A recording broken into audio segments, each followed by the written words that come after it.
Olá, sejam todos bem-vindos ao seu canal Plenitude Net. Eu sou o pastor Jonas Siqueira em mais um vídeo palpitante, um vídeo emocionante, um vídeo que é sobre o assunto da atualidade. Talvez o assunto mais importante do momento, que é sobre o arrebatamento. Por que é tão importante assim esse tema? Porque é algo, um fenômeno que está para acontecer no mundo a qualquer momento. A qualquer momento. Vamos falar sobre o que é isso, sobre o que a Bíblia diz, sobre o que o Senhor Jesus Cristo falou sobre o arrebatamento. Vamos falar sobre as diferentes correntes teológicas a respeito do arrebatamento, como significa e como será, como acontecerá. O que a Bíblia diz, o que o Senhor Jesus Cristo disse, o que o Apocalipse diz sobre esse momento, sobre os tempos de agora. E que fatos estão acontecendo que corroboram, nos levam a acreditar que esse fato, esse evento está mais perto de acontecer do que nunca? Vamos para o livro do Apocalipse, no capítulo de número 1, versículo 7, onde há a promessa da volta do Senhor Jesus Cristo para a nossa vida. Uma das promessas, uma das profecias sobre a volta do Senhor Jesus Cristo. E diz assim, olha, Apocalipse 1, 7. Eis que ele vem com as nuvens, e todo olho o verá, até mesmo aqueles que o traspassaram. E os povos, todos os povos da terra, se lamentarão por causa dele. Assim será. Amém. Então olha aqui, ó, só essa profecia, essa promessa já não deixa dúvida alguma que o arrebatamento, a volta do Senhor Jesus Cristo acontecerá. Em João capítulo 14, versículos 1 a 3, o próprio Senhor Jesus Cristo, ele nos fez essa promessa. Ele disse, olha, eu vou para o Pai, não se turbe o vosso coração, nem vos atemorize. Eu vou para o Pai, vou preparar-vos lugar. E quando eu for preparar-vos lugar, eu voltarei para vós e vos levarei para mim mesmo, para que onde eu estiver, estejam vocês também. Então nós temos a promessa de Jesus, as profecias do livro. E é bom lembrar, frisar, que nenhuma dessas profecias, das palavras desse livro, caiu até hoje. No Antigo Testamento são mais de 300 profecias, falando a respeito de Jesus que viria, como ele nasceria, como ele viveria, a forma como ele morreria, a sua ressurreição fenomenal e a sua volta. Todas essas profecias têm se cumprido. E essa última, sobre a volta do Senhor Jesus Cristo, com certeza se cumprirá, porque nenhuma das palavras desse livro caiu até hoje. A ciência, a história confirma que houve um homem chamado Jesus, que andou pelas terras da Judéia, da Galileia, viveu em Nazaré, andou pregando bem, curando a muitos, fazendo milagres, ensinou-nos a amar a Deus sobre todas as coisas, ao próximo como a nós mesmos. Mostrou com a sua vida impecável, com a sua vida perfeita, como nós devemos ser. Esse Jesus que veio a esse mundo, dividiu a história em duas partes, a CDC, antes de Cristo, depois de Cristo, ninguém nega que ele existiu, que ele veio a esse mundo. Apesar de ninguém negar esse fato, nem todos o recebem, nem todos o receberam, nem todos aceitaram o perdão que ele ofereceu na cruz. Mas a todos quantos o receberam, Deus deu-lhes o poder de se tornarem filhos de Deus, a saber, os que creem no seu nome. João 1,12.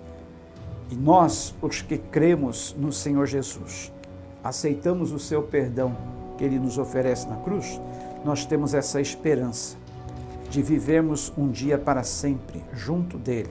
Nós temos essa esperança do encontro nosso com ele. Nós temos essa esperança do arrebatamento que está escrito, está predito aqui nas páginas da Bíblia Sagrada. Como será este evento? Como acontecerá? Olha, eu quero dizer que os teólogos se dividem em 3 grupos com relação à crença no arrebatamento. Todos creem. O arrebatamento é inegável. Está escrito aqui nas Escrituras. Arrebatamento significa retirar. E quando a Bíblia fala que nós seremos arrebatados, retirados daqui da terra, com certeza, olha, na primeira carta aos Tessalonicenses, a primeira carta que Paulo escreveu aos Tessalonicenses, no capítulo de número 4, fala muito bem sobre isto. Olha só o que diz. Primeira carta de Paulo aos Tessalonicenses, capítulo 4, versículos 16. Ou vou ler a partir do versículo 13, tá? Diz assim: irmãos, não queremos que vocês sejam ignorantes quanto aos que dormem, para que não se entristeçam como os outros que não têm esperança. Se cremos que Jesus morreu e ressurgiu, cremos também que Deus trará, mediante Jesus e com ele, aqueles que nele dormiram. Dizemos a vocês, pela palavra do Senhor, que nós, os que estivermos vivos, os que ficarmos até a vinda do Senhor, certamente não precederemos os que dormem. Pois dada a ordem com a voz do arcanjo e o ressoar da trombeta de Deus, o próprio Senhor descerá dos céus, e os mortos em Cristo ressuscitarão primeiro.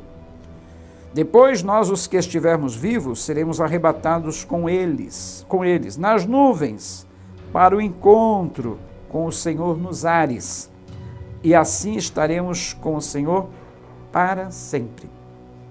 Consolem-se uns aos outros com essas palavras. No momento, num abrir e piscar de olhos, a Bíblia diz que nós seremos arrebatados, arrancados dessa terra, para estar para sempre com o Senhor Jesus Cristo.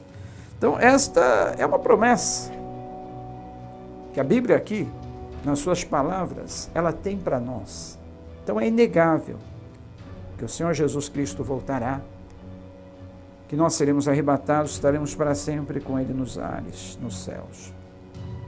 Apesar dos teólogos, como eu já disse, se dividirem em 3 grupos a respeito da doutrina do arrebatamento, todos acreditam. Ninguém pode negar que esse fato é bíblico e acontecerá. Os 3 grupos nos quais os teólogos se dividem são os seguintes: os pré-tribulacionistas, mid-tribulacionistas e pós-tribulacionistas. O que significa essas 3 correntes teológicas? Em qual delas nós nos posicionamos? Vamos te explicar já já. Os pré-tribulacionistas acreditam que Jesus arrebata, leva a sua igreja antes do período chamado a Grande Tribulação. Os mid-tribulacionistas acreditam que Jesus arrebata a sua igreja no meio do período chamado a Grande Tribulação. Já os pós-tribulacionistas acreditam que Jesus arrebatará ou levará a sua igreja no final do período chamado a Grande Tribulação. Nós sabemos que nós estamos nesse momento no chamado período do princípio das dores, o período que antecede a Grande Tribulação. Jesus faz essa comparação, fazendo uma comparação paralelo entre a mulher que está sentindo dores de parto, aguardando o momento de dar à luz, aguardando o momento do encontro com seu bebê. Exatamente esse momento que nós estamos aguardando a volta do Senhor Jesus. A princípio, as dores de parto são menos intensas e mais espaçadas.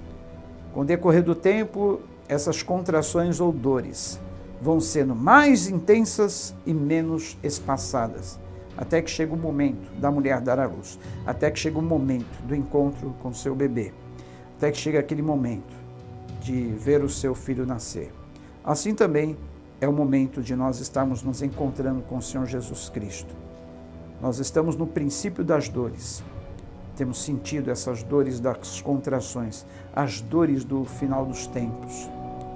Todos os sinais que Jesus predisse que aconteceriam estão acontecendo, e numa escala cada vez maior, numa intensidade cada vez maior, com mais frequência, até chegar o momento que nós não vamos estar suportando as pressões desse mundo, a grande tribulação, aí Jesus nos arrebata. Os pré-tribulacionistas acreditam que Jesus nos arrebata antes do período da grande tribulação, onde essas dores de parto se intensificarão de uma tal forma, uma grande medida. Já os mid-tribulacionistas acreditam que nós estaremos permanecendo até o meio dessa grande tribulação. E os pós acreditam no arrebatamento só ao final da grande tribulação. Nós nos colocamos no grupo daqueles que acreditam que Jesus arrebatará a sua igreja no meio da grande tribulação. Com certeza, eu acredito que ainda veremos o anticristo se manifestar. Mas quando ele for se manifestar em toda a sua plenitude, com toda a sua força, aí chega o momento de Jesus arrebatar a sua igreja. Antes que sejam despejadas as 7 taças da ira de Deus sobre a terra, naquele momento em que os flagelos descritos no livro do Apocalipse intensificarão, é um momento que Jesus nos arrebata, é um momento que ele retira-nos da terra. Já os pós-tribulacionistas acreditam que nós ficaremos até o fim dessa grande tribulação. E os versículos que corroboram para que nós venhamos a acreditar que nós seremos arrebatados no meio da grande tribulação, é o texto em Apocalipse capítulo 7. Eu já falei sobre esse texto numa pregação recente, em Apocalipse capítulo 7. Olha o texto que nós nos apoiamos para acreditar que Jesus nos arrebata no meio da grande tribulação. Apocalipse 7:9 diz assim: Depois disso olhei, e diante de mim estava uma grande multidão que ninguém podia contar, de todas as nações, tribos, povos e línguas, em pé diante do trono e do Cordeiro, com vestes brancas e segurando palmas, e clamavam em alta voz: a salvação pertence ao nosso Deus, que se assenta no trono, e ao Cordeiro. Então João, na ilha de Patmos, ele teve essa visão, vendo os salvos, pessoas de uma multidão incontável, vindas de todas as tribos, nações, povos e línguas, e vieram e no versículo 13, está escrito assim: Então um dos anciãos me perguntou: quem são estes que estão vestidos de branco e de onde vieram? Versículo 14 diz: Respondi: Senhor, tu sabes. E ele disse: Estes são os que vieram da grande tribulação e lavaram as suas vestes e as alvejaram no sangue do Cordeiro.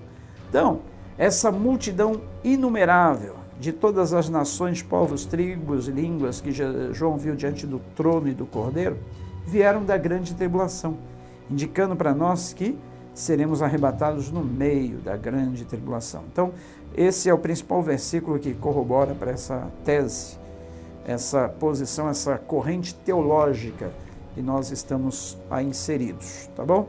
Mas isso não importa se vamos ser arrebatados antes, durante ou no final da grande tribulação. O importante é acreditarmos que haverá o arrebatamento, que Jesus virá nos buscar e que para tanto precisamos estar preparados. Está você preparado para esse grande evento? Está você preparado para este fato que realmente acontecerá? Quero convidar você a entregar sua vida a Jesus, se você ainda não fez, confessando que você é pecador, conforme a Bíblia diz, Romanos 3:23, todos pecaram e carecem da glória de Deus. A recompensa do pecado é a morte, conforme Romanos 6:23, mas que o dom gratuito de Deus é a vida eterna em Cristo Jesus. Se você reconhece que é pecador e tem a consciência que a consequência, o salário do pecado é a morte, mas que Deus enviou o seu Filho Jesus ao mundo para que todo aquele que nele crê não pereça, mas tenha a vida eterna, aceite o perdão que ele te oferece na cruz. Confesse a Jesus como teu Senhor, teu Salvador, o seu único dono, conforme Romanos 10:9 diz. Se com a tua boca confessares a Jesus como seu Senhor e no seu coração creres que Deus o ressuscitou dentre os mortos, serás salvo. Porque com a boca se faz confissão para a vida eterna. No coração crê para a salvação. Então creia na justiça de Deus, nessa justificação que Ele nos oferece através da sua morte na cruz. Se você assim está decidida a entregar sua vida a Jesus, convido você para fazer esta singela oração comigo, dizendo assim: Senhor Jesus, eu entendo que eu sou pecador, que mereço a condenação, mas que Tu enviou o Seu Filho Jesus para morrer na cruz, para exatamente me dar o perdão dos meus pecados, a salvação e a garantia da vida eterna. Eu aceito esse perdão que o Filho de Deus me oferece na cruz. Entrego minha vida para que Ele seja meu Senhor e meu dono. Habita em mim através do Teu Santo Espírito, para que Teu Santo Espírito possa me guiar, me conduzir no caminho que eu devo andar. E assim Eu agradeço por essa tão grande salvação. Se você fez esta oração, tomou essa decisão, eu quero te dizer que essa é a decisão mais importante da tua vida. E nós queremos te ajudar nessa escolha, nessa decisão mais importante que você fez na vida. Fornecendo material de apoio, orando pela tua vida, tirando tuas dúvidas. Para isso, nosso WhatsApp está aí à sua disposição. Participe do grupo de WhatsApp conosco, onde você vai receber orações da manhã, oração da noite, leituras bíblicas, explicações da Bíblia, fatos do dia a dia para você. Todos os dias estamos postando vídeo. Se inscreva no nosso canal, ative o sininho para ser avisado quando nós postarmos esses vídeos para você. E curta, compartilhe, fazendo aí a sua missão, compartilhando com outros esse presente, essa salvação que você recebeu e compartilhando essa palavra, que é tão útil, tão importante, pode salvar muitas vidas. Quero te dar um forte abraço, beijo no teu coração, me despedir de você e até o próximo vídeo, se assim o permitir. Sou o pastor Jonas Siqueira, me colocando à sua disposição. Deus te abençoe. Até o próximo vídeo. Deus abençoe a você, seu lar, a sua família, a sua vida, em todas as áreas. Deus te abençoe.